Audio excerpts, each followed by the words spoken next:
Hey guys, so this is part two of the retirement portfolio update. Did the ETFs yesterday, and time to move on to individual stocks. So this is my current sort of watch list, calling it more of a watch list now. Um, Kind of changed plan a little, sort of widened the net and added a few more stocks and sort of treating it more as a watch list of companies that I'll sort of look at when investing, and basically sort of not to say I will invest in all of these. Potentially some of them may drop off the list without ever having an investment if they don't come within sort of reasonable value. So I've sort of mentioned before that some companies sort of appear to be highly valued in my opinion, so that's why I haven't invested in them just yet. And they may sort of stay on the watch list forever and just not get invested into. So just sort of going into a little bit more detail then. So on the real estate side, sort of lumped the couple of house builders in there as well, in with the REITs. So I quite like the UK house builders. Got Taylor Wimpey and Barratt Homes. Prefer this to the US housing market because I just prefer the sort of supply and demand situation in the UK. Always seems to be a shortage, so just think that's more bullish longer term. Got Realty Income and Store Capital. Do lean more towards Realty Income a little. It's a little bit expensive at the moment, so I haven't put all that much into it, but keep Store Capital on the watch list. American Tower and Digital Realty, sort of quite similar. Not really real estate, but they're REITs, and sort of both sectors that I quite like. They're both sort of worldwide as well, which I like. And then sort of moving on to healthcare side, Sure and Primary Healthcare, sort of UK medical centres and doctors' surgeries and that sort of thing. Just steady sort of dividend payers, distribution payers. Similar with Target and Impact Healthcare, they're care home REITs. Again, sort of fairly stable. Don't see too much growth, but they pay a high dividend, so quite like them. And then Tritax Big Box, this is your industrial sort of Amazon warehouses and that sort of thing. Big Box is the UK side of things, and then Tritax Eurobox is sort of the same thing but for mainland Europe. And then Stag Industrial, probably a lot of you will know, is sort of the American side of that. So kind of cover large area with those three. So that's my sort of real estate and REITs side of things. Started investing reasonable amount in these. Sold off a few bits and pieces in the ISA, and starting to sort of allocate a little bit of money into these. As I said, all of these, except Taylor Wimpey and Barratt, have to go in the ISA for tax reasons. So a little bit slower to get into these, but starting to. Industrials, as I say, Archer Daniels Midland, sort of nice food, industrial, agricultural type company. Pretty good. Just sort of a staple we'll always need.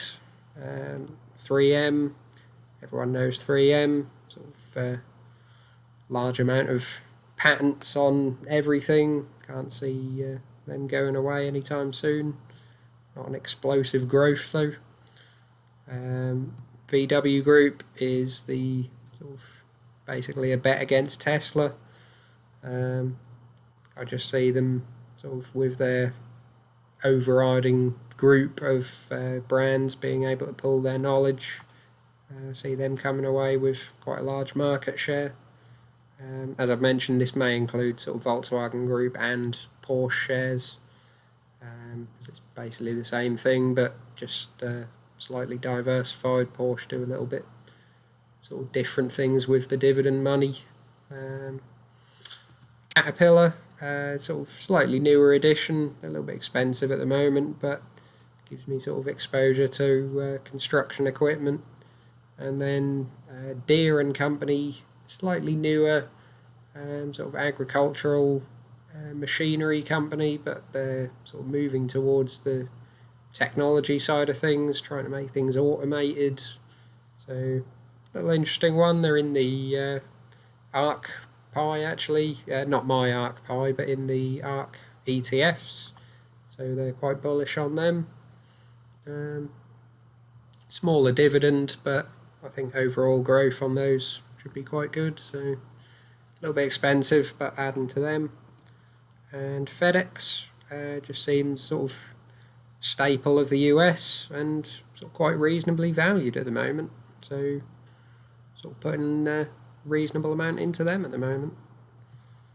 Energy and infrastructure, I've sort of built up the Shell position to a reasonable amount at the moment, so won't be adding to that just yet, but happy with those for the long term.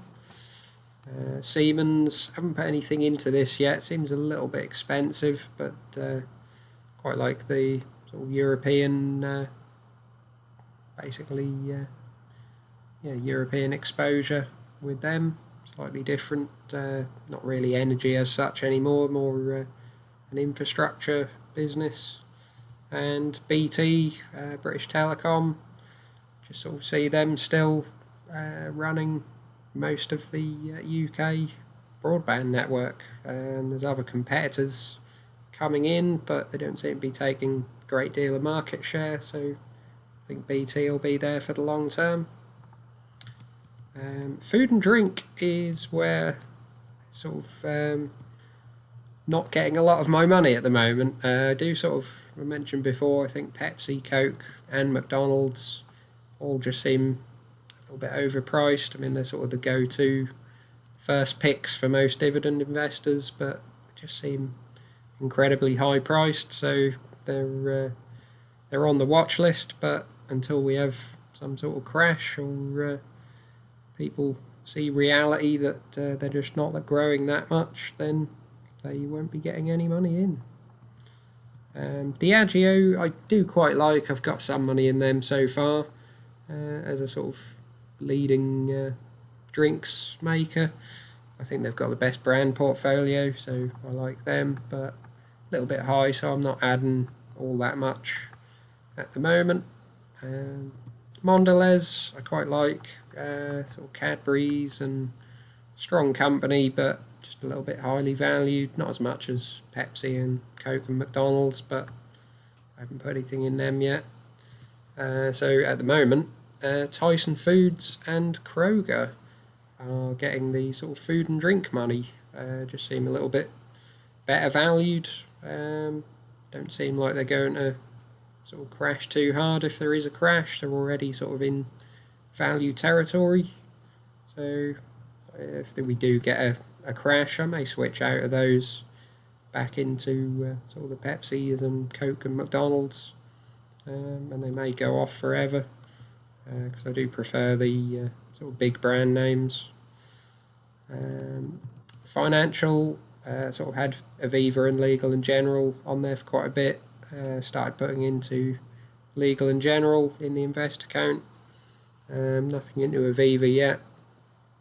Seems a little bit not overpriced. I just haven't put any money into them yet. And Bank of Nova Scotia, slightly newer one, Canadian bank. Seems fairly well run, but not investing in them just yet. Do kind of want to see how the basically how the Bitcoin and sort of fintech side of things play out, whether the traditional banks will still be in the same place. So I think legal in general will be fine, maybe Aviva, but just like to see how things play out with the banks before putting any serious money into them. Or I haven't put anything into them yet. Medical and pharmaceutical, I sort of mentioned that I've changed to just Johnson & Johnson as a single stock. Not really too impressed with any of the others. And then have a little bit of growth in there with sort of the Arc Medical pie as sort of one little allocation, basically.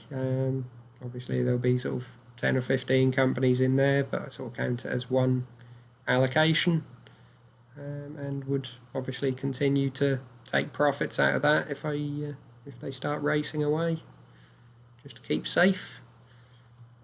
So consumer staples, again, I've mentioned Procter & Gamble and Unilever. I like the sort of brand lineup of both, but both seem a little bit expensive, really.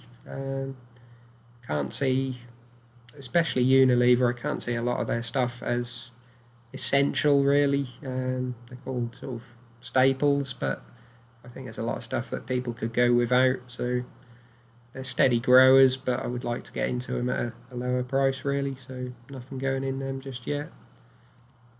Mining, I like Rio Tinto probably a little bit more than BHP, so I've got a little bit in Rio Tinto so far, but I think if we get a little bit of a downturn, it would normally sort of hit the base metal miners. They sort of tend to do well in recovery and a sort of strong market, so I haven't put too much into those just yet. Entertainment, again, I've mentioned Disney. I really like Disney, but obviously they're struggling a little bit with the parks and cruises side of things, so earnings are down, but everyone's just buying into it because of the streaming service, and I just think it's too expensive for what it is, sort of valued as a tech stock, basically, and it's a small amount of their revenue, the streaming. I would prefer that they didn't completely abandon the cinemas and that sort of thing. So yeah, it's not getting any money just yet. I've added Hasbro just as a sort of maybe a slightly cheaper alternative to Disney. I haven't put any money into it just yet, but it's certainly one I'm keeping my eye on. They sort of have quite a nice tie-in with Disney with a lot of the toys and that sort of thing, so can't see them going anywhere. Seem to have a reasonably solid balance sheet, so I may put some in them as sort of a entertainment side of things, but nothing into Disney just yet. Defence and aerospace, you may have seen reasonable amount of money going into Lockheed and Raytheon, but nothing into the other three. Just feel that these are being a bit overpriced at the moment with the amount of flying that's going on. These companies have taken on incredible amount of debt, and they're not being priced in that way, I think. People are sort of getting on the recovery bandwagon a little bit too fast, so again, haven't invested anything in all these three. I think if I was going to at the moment, it would probably be Airbus, because they seem to have less issues than Boeing. Rolls-Royce would be a long way off, I think, but if they can get things back together, I still like the fact that they sort of have a somewhat monopoly on the market. And then technology, this isn't really what most people would call technology. I don't really have the sort of big tech stocks in here. I'm not really a fan of them, but I quite like Intel. I've been buying a little bit of Intel. I like that they're sort of being basically beaten down because of the CPU side, but they still have a lot of diversity in the company.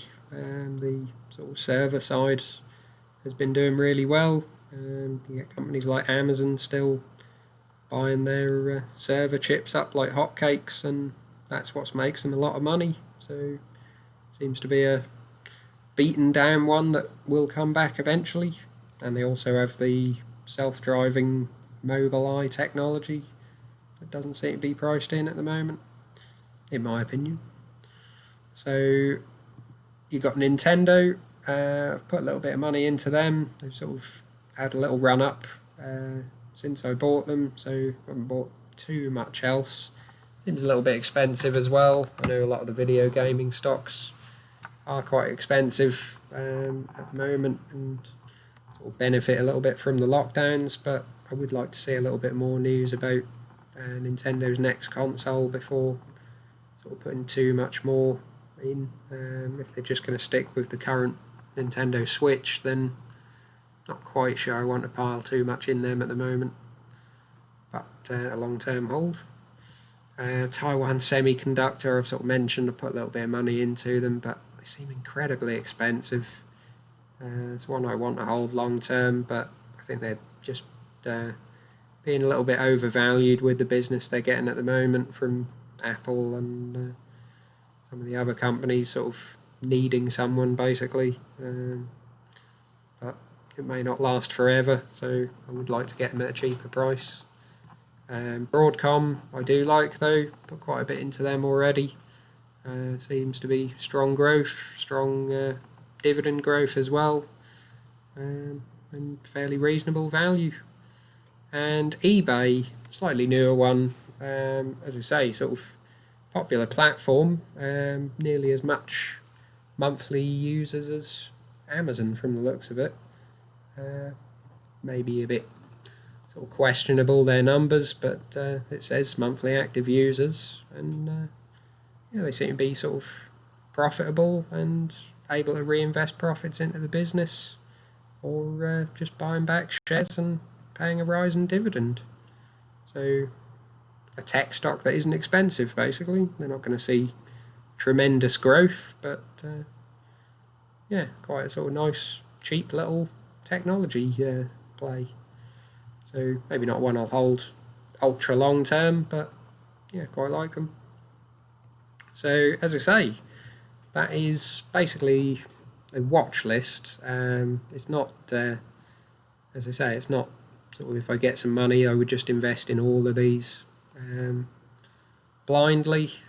So I would sort of assess them and invest where I want to. And as I say, some of these may just come off the list eventually, and if they never come into value, then they'll never get money.